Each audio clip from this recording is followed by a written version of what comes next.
Atong sayron ang dugang pang mga balita sa Mindanao. Makaubanato si Efren Mamak live sa General Santos City. Efren. Salamat, Sara. Nakalingkawas ang usa ka konsehal sa Hagonoy, Davao del Sur. Human gisulayan og pusil samtang nagtindog gawas sa Barangay Hall. Kinihuman pakyas nga makabuto ang pusil sa gunman. Ano ang report ni Argil Relator? Sa CCTV footage nga kuha nga atong alas 4:11 Domingo sa hapon, makita kining motorsiklo nga dunay duha ka sakay nga mihunong likod sa usa ka nakaparadang sakyanan. Daw dunay gikuha nga nakaputos ang angkas nga suspect.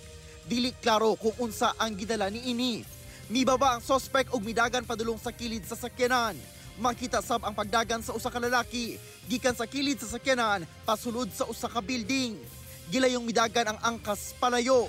Sumala sa Hagonoy Municipal Police, usa kini ka kaso sa pagpamusil ug ang biktima giila nga si Hagonoy Davao del Sur Councilor Melvin Ordaneza. Sa investigasyon, nagtindog lang matud pa gawas sa Barangay Hall sa Barangay Poblasyon ang biktima. Dihang gisulayan siya og pusil sa wala pa mailing nakasakay sa motorsiklo. Apan pakyas nga makabuto ang pusil nga gigamit sa gunman nga gitago sa gituohang gamay nga pink backpack. Gisulayan sa GMA Regional TV 1 Mindanao nga makuha ang kabahin ni Councilor Ordaneza sa hitabo, apan wala pa kini tubag. Apan sa post sa iyang social media account, gikonsidera niya nga ikaduhang kinabuhi nga nakalingkawas siya sa pagsulay og pusil kaniya. Wala matud pa siya nahimong kalaban.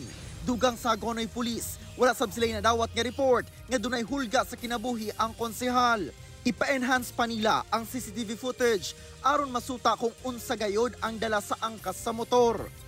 Ako si Argil Relator. 1 Mindanao.